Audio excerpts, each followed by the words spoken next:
Innovation begins with hands-on learning experiences.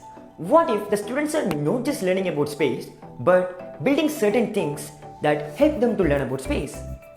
What if a grade 6 student is building his or her own satellite? Okay, wait, by satellite, I'm not just talking about the big satellites that we see on pictures. I'm talking about the future. The future of satellites looks somewhat like this. Here, I'm having a standard size CubeSat.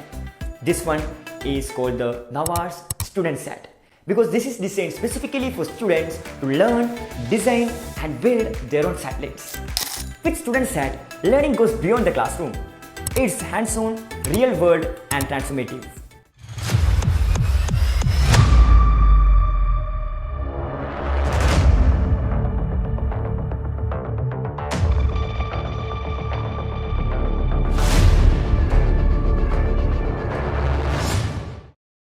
Here, students learn, assemble and operate their own satellites.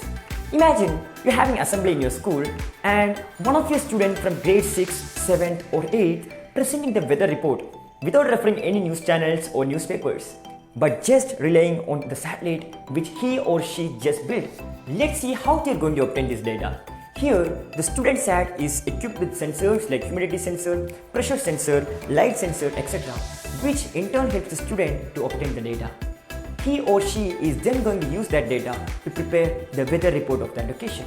The cool thing is that they are going to build it from scratch. They are going to assemble the sensors, they are going to assemble the solar panels. In that way, they are not just learning about space science, they are also learning the basics of electronics. As we discussed before, students can use this satellite to get the data from multiple locations. Then, they'll be plotting their data on the workbook. Here, over the StudentSat experimental page, you can see there's a worksheet. They'll be filling out these worksheets so that it will also help them to understand the data which they have obtained. Apart from it, there's also a reference book or a knowledge book for the students through which they'll be expanding their educational horizon. They have plenty of data over here along with hands-on simulations. Just say for example, here you can see a QR code which the student can scan and they'll be redirected to the NASA's website where they'll be building their own CubeSat. So it's not just learning here in the classroom, the learning continues in his home too. So, are you ready to ignite curiosity? Join this mission today itself.